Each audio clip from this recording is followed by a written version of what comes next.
Olá, pessoal, tudo bem? Estamos começando mais um Papo de Herdeira, transformando sua herança em riqueza. Eu sou Luciana Cardoso, a host desse podcast. Sou psicóloga, mestre em psicologia, sou uma apaixonada pela psicologia financeira e sou uma apaixonada pela psicologia sistêmica. E estou aqui com mais uma convidada, Solange Rossetti, voltando, nós já tivemos um podcast da Solange aqui sobre padrão de funcionamento. Se você não assistiu, assista, porque tá maravilhoso, tá incrível. Solange, seja bem-vinda, já de casa, dona Olá, aqui. Luciana. Olá, muito obrigada pelo convite. Solange, se apresente aí pra gente. Quem é você? Eu sou psicóloga, sou terapeuta de família e de casais, sou formadora de terapeutas, sou avó. Avó. Que lindo, que rico, que incrível. Pessoal, nós vamos falar sobre um tema que nós já trabalhamos esse tema lá no Dinheiro na Mesa. Mas o Dinheiro na Mesa é um espaço que a gente faz com muito carinho, com muito amor, que a gente faz aqui no YouTube mesmo, mas ele só funciona ali naquela hora. Logo depois, a gente entrega esse material para os alunos do Heranças Financeiras. Então, é um presente nosso para os nossos alunos. Mas esse assunto foi tão rico, ele reverberou tanto na minha vida, assim, porque eu fui dando uns tiques, que eu passei em algumas etapas ali, tá? E ele foi tão bom para o pessoal que nós resolvemos trazer esse assunto aqui de novo. Nós vamos falar sobre função de casal. E a aula, e é uma aula, tá? Pode buscar papel e caneta, porque tudo com a Solange é uma aula. A aula vai ser toda dela, tá? Eu quase não venho aqui, não. Já tô saindo de cena. Solange, então é com você. O que é função de casal? E aí você pode ir à vontade. E eu vou anotando. Então, Luciana, vamos lá. Funções de casal. Eu aprendi isso com um autor de terapia sistêmica de família, Minuti, Salvador Minuti.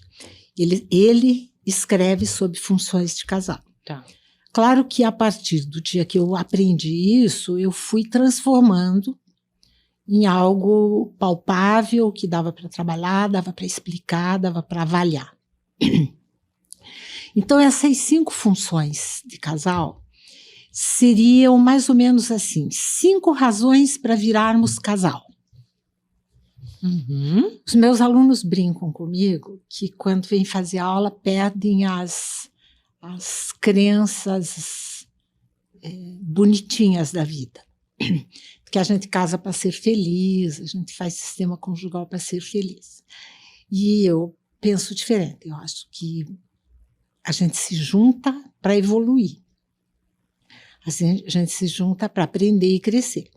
E essas 5 funções são 5 situações da vida de casal que ajudam a aprender, crescer, evoluir. Então, na verdade, assim, cada casal que você for ver, eles têm alguma coisa dessas 5 funções. Alguns desempenham muito bem todos os aspectos, outros estão reticentes em alguns aspectos. Então, o mais importante dessa aula, ou dessa fala, é as pessoas enxergarem o que é isso, se localizarem dentro disso, e a partir disso flexibilizar, aprender, crescer e tal. Então, são 5 razões de estar juntos, 5 funções, onde a primeira dessas funções é ser refúgio para o estresse externo do dia a dia. Essa é uma função muito interessante, porque assim, de todos os casais que eu vejo no consultório, essa é talvez a mais difícil. Porque as pessoas têm sempre o desejo de ensinar o outro, de corrigir o parceiro, de corrigir a parceira, de dizer como que ele pode fazer melhor. Então, a pessoa chega em casa e fala: ai, o meu chefe brigou comigo hoje porque eu cheguei 5 minutos atrasado. Ao invés de dizer: ah, vem cá, meu nego, deixa eu te fazer uma massagem, que se o chefe brigou com você, o que é que a gente diz? Bem feito para você. Quantas vezes eu te falei que não pode chegar atrasado? Eu já te expliquei isso, etc. e tal. Então, existe uma compulsão nos casais de corrigir o parceiro. Poucas vezes eu enxergo em casais esse acolher. Uhum. Ser continente, acolher. Acolher a dor, acolher a tristeza, acolher o menos bom do outro. Né? A gente está sempre querendo que o parceiro ou a parceira fique melhor, porque daí a gente fica melhor se tiver um parceiro bem brilhante. Sim. Né? Mas numa relação conjugal, para aprender, essa é a primeira condição. Receber o seu parceiro na sua dor, na sua dificuldade. Né? Só esse daqui, quando... e como que isso daqui é legal? Porque quando eu vi essa aula, e eu vi atrasada, né, porque eu quase nunca estou no ao vivo, eu falei, gente, isso daqui é maravilhoso demais. E aí eu fui te falar, Solange, a gente tem que fazer essa aula, porque essa aula é maravilhosa demais. E você falou assim para mim, mas eu já dei, você já assistiu essa aula antes. Mas nem sempre a gente está pronto para aprender. E depois, eu conversando com uma aluna também que já assistiu tanta coisa sua, que é a Patrícia Ferraz, lá de Chapecó, ela, Luciana, que aula sensacional. E aí eu repeti a mesma coisa, mas eu tenho certeza que a Solange já falou isso para você. Mas tem horas que parece que a gente aprende. E aí você citou um exemplo que um fala, tá ruim, foi difícil, meu chefe falou isso, falou aquilo e você falou isso. Vamos aqui, vamos beber uma taça de vinho juntos para conversar sobre isso. Nesse eu bombei, eu coloquei aqui os que eu acho que eu passei, tá? Mas nesse esse e o último, então você tem que ficar até o final para você assistir o último, que foi o que eu bombei, o primeiro e o último. Como que eu sou a menina mas eu te avisei, eu falei com você, e como que isso foi bom para mim. E é isso, acolher o menor do outro. Quando eu trabalho com casais, qual é o meu foco? É que eles desenvolvam essa função, que eles desenvolvam essa capacidade de receber o outro. Né? Quer ensinar? Tem outras horas, tem outros jeitos. Mas na hora que o outro está na dor, só acolher. Isso é muito legal, muito interessante. No resuminho, porque eu ganhei um resumo, tá, gente? Ela coloca aqui, dar carinho depois de uma crise no trabalho. Isso parece tão simples, mas como que ouvir isso é necessário? Isso daqui me fez muito bem, Solange, muito bem. Essa aula para mim já é a terceira vez que eu tô assistindo ela, que eu tô aqui com você, em menos de 3 meses, e como ela é importante para mim. Isso daqui é um presente. Posso passar para a segunda? Pode. Então, a segunda função de casal, para mim, não sei se é a mais importante, mas quando eu avalio como é que está essa função, eu vou avaliar se aquele casal está sendo um casal funcional. Funcional dentro dos seus sistemas de origem, funcional dentro dos seus sistemas de amizade. A descrição dessa função é ser a matriz para contatos com outros sistemas sociais, criando uma forma específica do casal se relacionar com os outros sistemas, com família, com amigos, etc. e tal. Então, que aspectos que isso traz à tona? As pessoas se juntam com as suas diferenças. E o mais comum é você enxergar eles se baterem, eles se degladiarem muitas vezes, para fazer parecido com a sua família de origem. ou às vezes contra a sua família de origem, mas de um jeito enrijecido. Então, essa função pressupõe que quando o casal decidir se juntar, não é depois que está casado há 10 anos, quer dizer, vai corrigir o curso depois, mas o funcional seria, vamos viver juntos? Então, vamos ver como é que a gente vai lidar com o dinheiro. Como é que a gente vai lidar com a sua mãe, com o seu pai, com os seus amigos? De comum acordo. Essa função fala de ser um novo sistema e não 2 subsistemas de outras famílias. Não sei se fica claro quando eu digo isso. Tá. Né? Então, é assim, sem desqualificar o que recebeu na sua família de origem, mas criarem uma forma nova de ser casal e futuramente ser família. Tá, então porque assim, vamos pensar no dinheiro. Daniel veio com uma bagagem financeira, eu vim com uma bagagem financeira. Então aqui nós vamos construir um nós. Nosso, é isso? Um jeito nosso. Sim, um jeito de vocês. Tá. Na minha família era meu pai que decidia o dinheiro. Na família dele era sentado na mesa e negociado. Como vai ser na nossa? Então é uma construção de um nós. É uma construção realmente do sistema conjugal. É difícil, porque as pessoas têm uma compulsão por brigar, por desqualificar o jeito diferente de si. E precisa passar além disso. Não tem a ver com certo e errado, bom e ruim, mas tem a ver com o nosso jeito. E aí é importante, Luciana, essa compreensão de que, para lidar com isso, há que ter uma forma sistêmica de olhar as coisas. Não existe o jeito certo de lidar com dinheiro. Existe o nosso jeito. Tá. Né? Então, não é ir atrás do certo e do errado, mas é ver o que é possível nós construirmos. Dentro daquilo que a gente dá conta, dentro das dificuldades de cada um, dentro dos valores de cada um. Ok? E não é só no dinheiro, é em todas as coisas. Né? Eu dou sempre, quando eu falo sobre isso, um exemplo de um casal que tinha acabado de casar, e eu fui na casa deles, e a moça me falou, acabamos de ter nossa primeira grande briga. E eu não queria saber da briga, não estava interessada, mas falei, que bom. E ela me falou, por causa da roupa suja.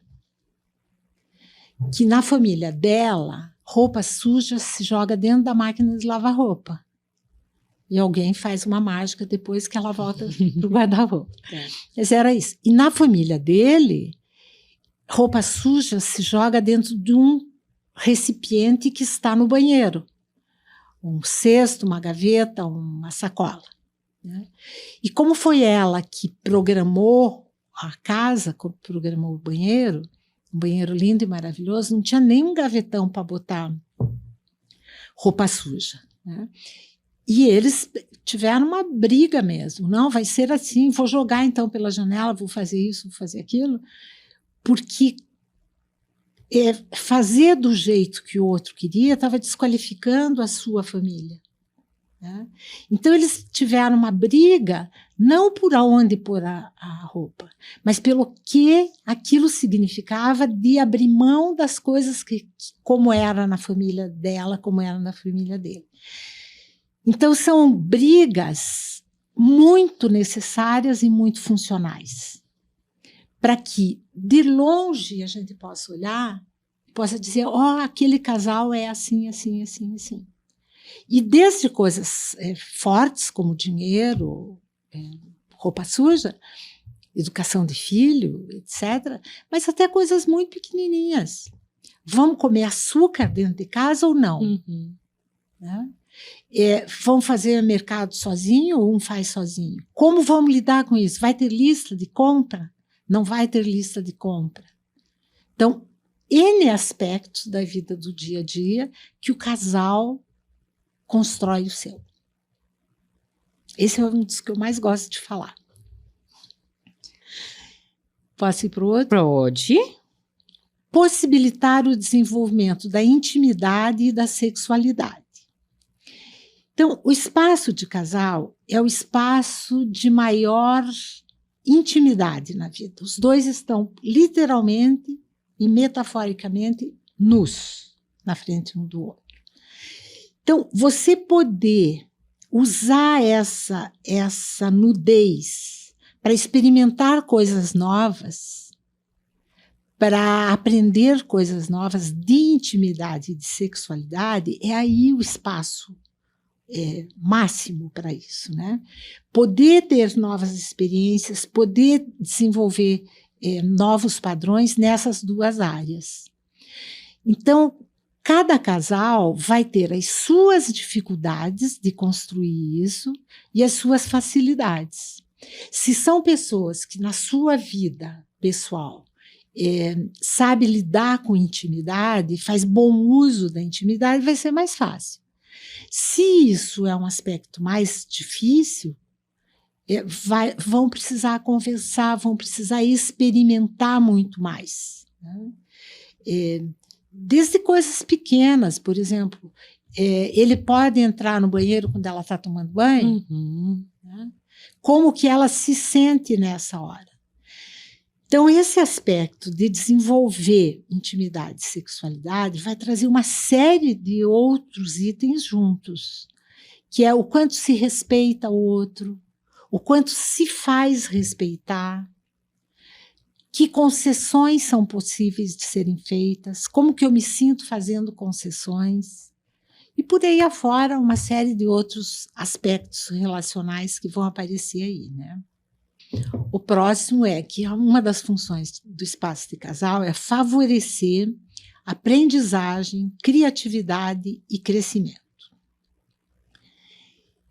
E é muito importante isso, porque é para isso que a gente está na vida, para aprender, né, a lidar de uma forma diferente com essas questões.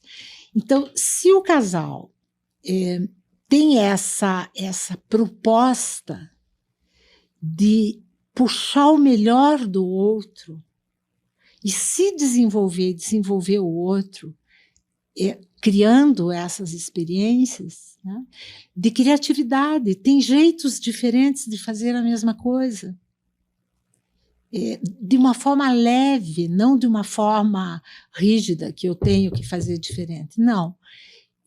Todos os aspectos, né? Como é que eu visto meus filhos para ir para a escola? Como é que eu visto meus filhos para irem brincar? Dá para nós juntos experimentarmos outras coisas? Né? Esses dias eu cheguei na casa de um casal, eu ia dar carona para a menininha aqui para a escola. Cheguei lá, o pai estava fazendo escova no cabelo dela, penteando o cabelo dela. E a mãe sentada assistindo, né? Nos meus preconceitos, a mãe é que devia estar fazendo escova no cabelo dela e o pai assistindo. Daí entrei e falei, opa, temos um novo cabeleireiro aqui. Ele falou, eu pedi que ela me ensinasse, porque toda vez que eu trazia ela da natação, chegava em casa com o cabelo todo arrepiado, dava o dobro de trabalho de melhorar aquele... Então eu pedi que ela me ensinasse. Falei, você ensinou para ela? Com o maior prazer. Hoje ele faz escova no cabelo dela melhor que eu. Então é uma coisa pequenininha, mas que vai dando essa leveza do aprender do fazer diferente, né? De poder dizer que não sabe. Que isso também é uma coisa muito importante. Porque para que eu cresça, para que eu apareça, para que eu desenvolva a minha criatividade, eu preciso dizer que eu não sei. Então, qual é o espaço dessa relação que permite que você diga que você não sabe?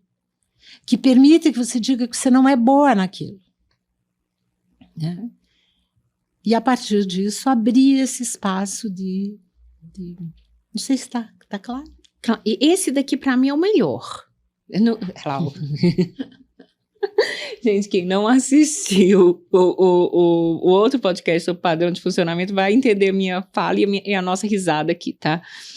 Porque isso, eu não sabia disso daqui, isso daqui sempre foi muito importante. E eu acho que para o meu marido também.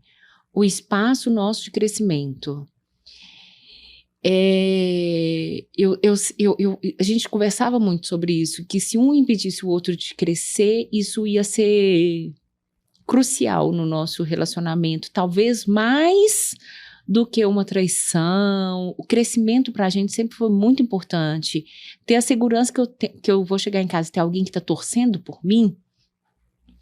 E sempre foi assim, chegar em casa e aquele...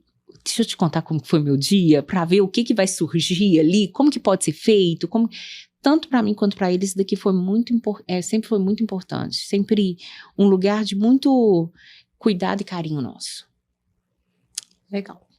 Vou pro outro. Vai pro outro. Ai, tá acabando. Eu falei rapidinho hoje, né? Porque já é a sua terceira aula em pouco tempo, então aí a gente vai encurtando. Preservar as fronteiras do casal, de forma que nem filhos, nem parentes, nem amigos interfiram nas decisões do casal ou na vida do casal.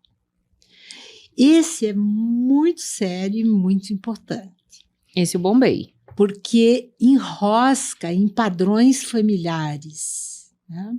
Então, o que essa função traz para a gente? De que o casal deve, de comum acordo, definir que esse espaço de casal é de casal. Então, existem decisões que são do casal. Nem os filhos podem interferir, nem a família de origem.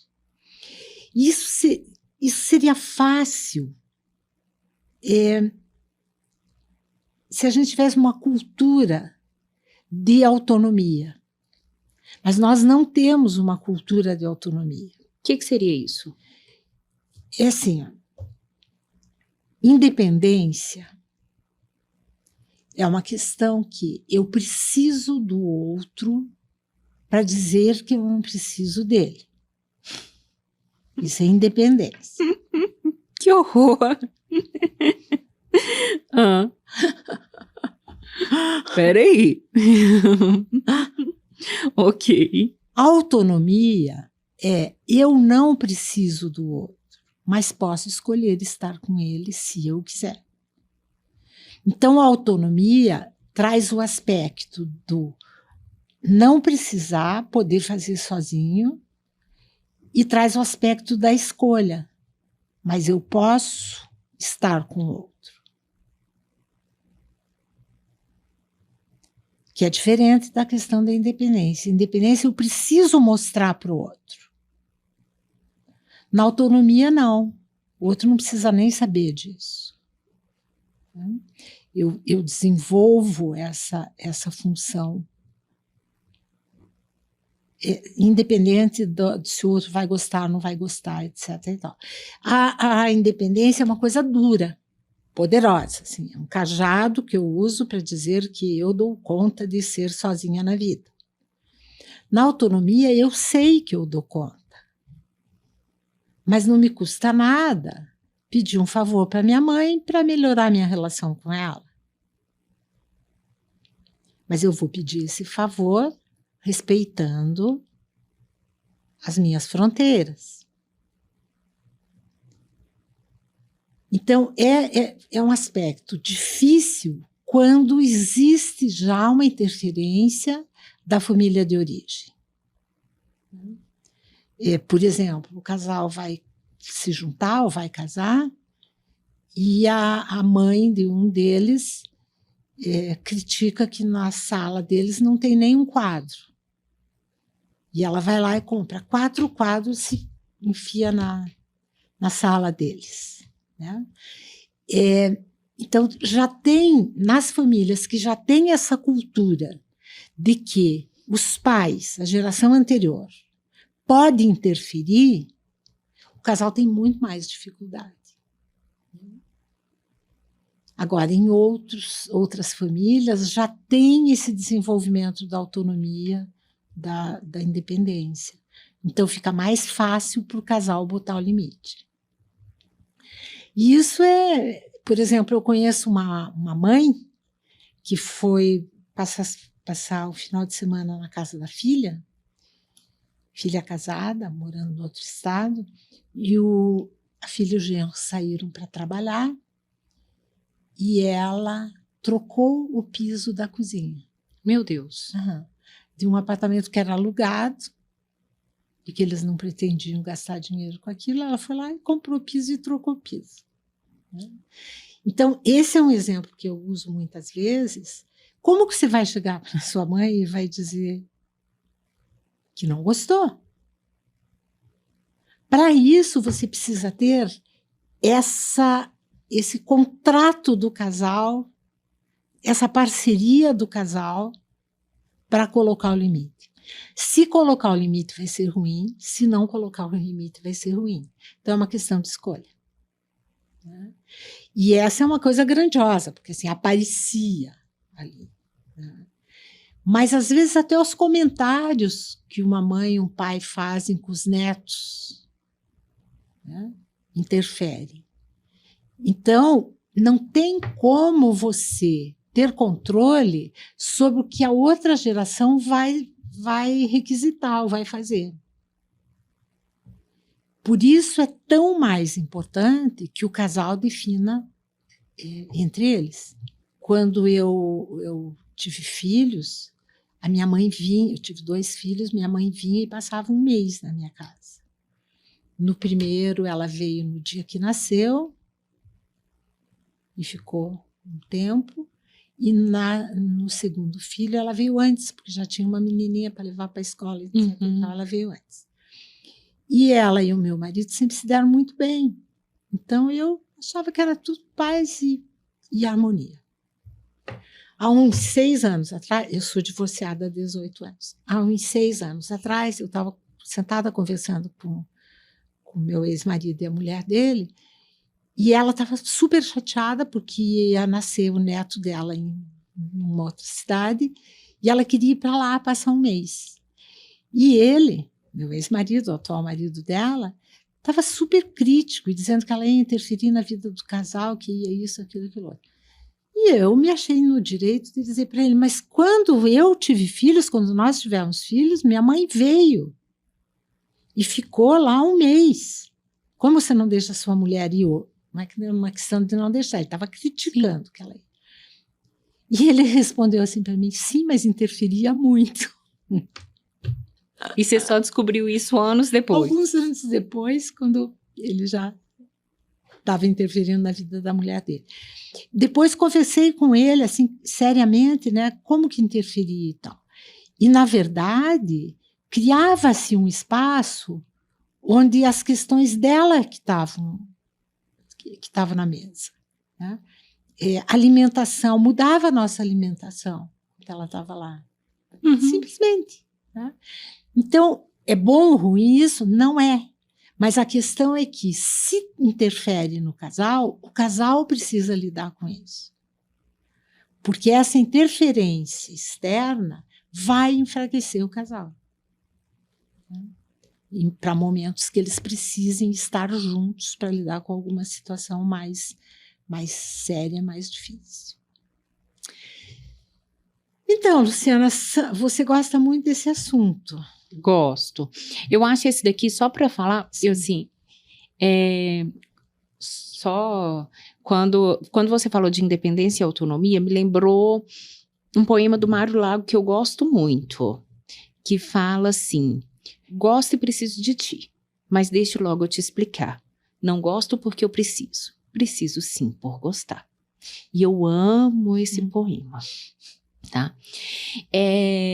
Esse daqui, esse de preservar essas fronteiras, quando eu atendo casal e dentro da psicologia financeira, esse daqui é muito difícil. Porque tem uma confusão aí do dinheiro, da generosidade, você precisa ajudar, você vai para o céu se você salvar. Então, Isso daqui é muito difícil. Alguns casais se juntam sem falar de dinheiro. Lá em casa, cada um cuida do seu próprio dinheiro. Se alguém te pede dinheiro emprestado, você pode ou não emprestar. O bom é que você empreste. E o emprestado lá em casa é dado, tá? Não é emprestado, não volta. Na família do meu marido, existe uma regra dita que os filhos têm que ajudar os pais. Não interessa se os pais têm dinheiro ou se não têm dinheiro. Os filhos que cuidam dos pais.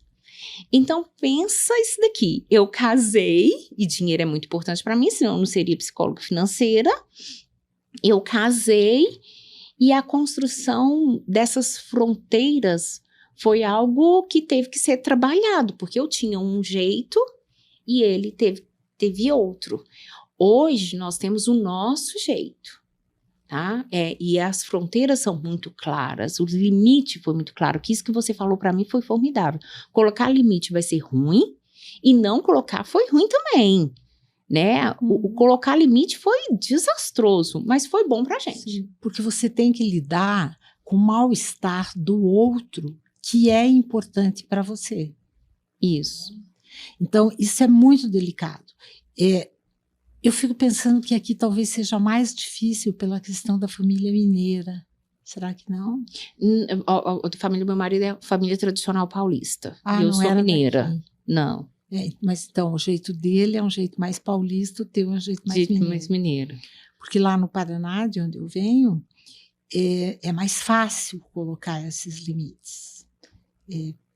São explícitos. Por exemplo, dinheiro. Os pais têm disponibilidade de ajudar, ajuda, mas se contrata isso, vai dar o dinheiro para que vai pagar, não vai pagar, é presente ou é uma coisa que os casais, de um modo geral, lidam com isso. Eu fico pensando que tem uma coisa regional também, que ajuda mais ou dificulta mais. Mas às vezes não é... Dinheiro aparece com clareza, mas eu acho que palpite... Sim. Né? Críticas são coisas que rompem barreiras rompem fronteiras com mais rápido, você nem percebe, né? O jeito que isso é. Então, eu acho que você tem razão, no dinheiro isso fica muito explícito. Você falou do mineiro e do paulista, nessa preservação de fronteiras, isso foi algo que impactou muito o meu relacionamento. Eu sou mineira. Você vai chegar na minha casa e eu vou te servir um pãozinho de queijo. Um pãozinho de queijo com doce de leite, com um cafezinho, e isso vai ser, na minha casa, a mesa ela vai estar sempre posta. Eu vou tirar o café da manhã, eu vou colocar o almoço, eu vou tirar o almoço, vou colocar o café da tarde. E isso para o meu marido era muito novo. Às vezes eu falava assim pro meu marido, lindo, vai na padaria? E ele me olhava, ele falava, o que é isso? Aqui, eu já tô chegando perto de você. O que é ir na padaria? Eu, lindo, você vai na padaria, você compra um pouquinho de cada coisa. E ele olhava para mim como se aquilo fosse assustador. E eu já chegava na casa dele... Cadê? Eu tô chegando. Tipo assim, a pessoa maravilhosa, incrível, deslumbrante, tá chegando aqui. Eu lembro de uma vez que eu cheguei numa determinada casa e a pessoa pegou um abacaxi e colocou aqui, tem abacaxi. E colocou o abacaxi em cima da mesa. O mineiro nunca vai fazer isso. O mineiro vai colocar o quê? Vai fazer o doce do abacaxi, vai descascar o abacaxi, vai fazer a rodela do abacaxi, vai colocar o abacaxi na torta e vai te servir tudo isso. Então, esse foi um lugar da fronteira que você trouxe essa mineirês e o paulista. É uma hipótese. E que foi uma coisa assim... Até a semana a gente viu uma reportagem, ele me mandou que o estado que mais sabe receber é o mineiro. E às vezes tem umas brincadeiras com o curitibano, sabe? Em alguns memes aí na internet. E aí eu falo, ó, ganhei. Até hoje ainda tem isso dentro. Ganhei, o melhor estado é o mineiro. Tá vendo? Eu tô certa. Tá vendo? Eu tô certa, eu ganhei. Mas esse da fronteira da comida... E é interessante, quando se traz essa brincadeira, eu estou certa, o estar certo, a busca de ser certo, a crença de que existe um jeito certo, vai entrando no padrão do casal e impedindo eles de definir o jeito deles, de fechar essa fronteira e definir o jeito deles lá que eu falei no segunda função. Então, uma das tarefas mais fortes na terapia de casal é trabalhar com eles de que não existe um jeito certo. E isso é uma coisa muito difícil, muito, muito, muito difícil. Eu recebi um casal para terapia e eles me contavam que a gente tem uma outra terapeuta de casal. Eu falei, como isso? 2 terapeutas de casal? Não, é que a gente está querendo deixar ela. Porque ela falou para a gente que não tem um jeito certo, que não tem certo e errado. E um casal que briga muito pelo certo e pelo errado. Eu falei, daí vieram cair numa que tem certeza que não tem o certo e errado, né? Porque na forma deles trabalhar no padrão de funcionamento da família, eles estão juntos e eles estão no mundo para fazer o jeito certo, para fazer o jeito melhor, né? E daí fica muito pesado, porque assim, colocar um limite no pai é certo ou errado? Nem certo nem errado. É colocar um limite, né? E se o casal já tivesse trabalhado no sentido de definir que limites que vão fazer, como que vão fazer, quem vai passar essa ordem, né? Eu tenho um filho que tem um casamento ótimo, eu sempre estou elogiando o casamento deles, e eles lidam muito bem com essa questão de fronteira, assim, eles são super amorosos, acessíveis, mas a vida deles é a vida deles. E quando eu chego lá e ele começa a falar mais sério, mãe, a gente precisa ver e tal, eu tenho certeza que não é ele que está falando. É o casal que está falando e ele só é o porta-voz porque ele é que é da minha família. E eu já assisti, porque eu convivo com a família dela também, N vezes ela falar para a mãe, para o pai dela, como que tem que ser, o que vai ser com as crianças ou qualquer outra questão, com toda a pompa e circunstância, como se fosse ela que tinha decidido aquilo, porque ele está quietinho do outro lado.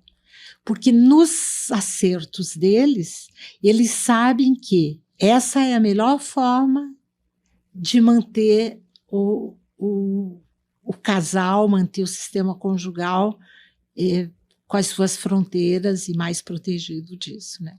Então, tudo isso é uma questão que os casais podem ir conversando e podem ir construindo. Agora, é importante, eu que sou terapeuta, você deve ter mais terapeutas olhando, assistindo, que olhar essas 5 funções ajuda para você enxergar isso e enxergar como que o casal funciona em cada um desses itens e o que disso você precisa se meter a ensinar. Porque, às vezes, eles não funcionam bem numa área, mas nem têm consciência disso, nem estão a fim de lidar com isso naquela hora. Então, a gente tem que ter cuidado para não ter esse olhar corretivo, né? Eles estão errados nessa função. Não, eu vou avaliar para ver como é que eles estão desempenhando essa função. E, a partir disso, avaliar se é hora, se tem jeito, como é que a gente vai trazer esse tema, transformar isso num objetivo da terapia, né? Para a gente não correr o risco de definir o que é certo e o que é errado nos nossos clientes. Acho que é isso. É isso. Pessoal, espero que vocês tenham gostado. Isso daqui, para mim, é uma aprendizagem, é um crescimento. Muito, muito obrigada, Solange. É uma honra de ter aqui. Já te falei isso, sou super sua fã. Espero que você volte mais vezes em Belo Horizonte. Passe aqui na nossa casinha, nesse estúdio 767, que é nosso. Espero que você tenha se sentido bem aqui. Muito, muito obrigada. Pessoal de casa, muito obrigada. Eu quero agradecer. Pode agradecer. Eu quero agradecer o seu convite para mim é muito bom, porque cada vez que eu falo sobre as coisas que eu acredito, eu vou enxergando outros ângulos, enxergo outras coisas, então eu também vou aprendendo muito e vou evoluindo com isso. Então, muito obrigada. Sou eu que agradeço. Pessoal, compartilha, comenta. Quem está aqui, que não está inscrito aqui nesse canal, se inscreva, que tem muita coisa sobre dinheiro que você pode aprender aí. Obrigada, fiquemos com Deus e até nosso próximo Papo de Herdeiro.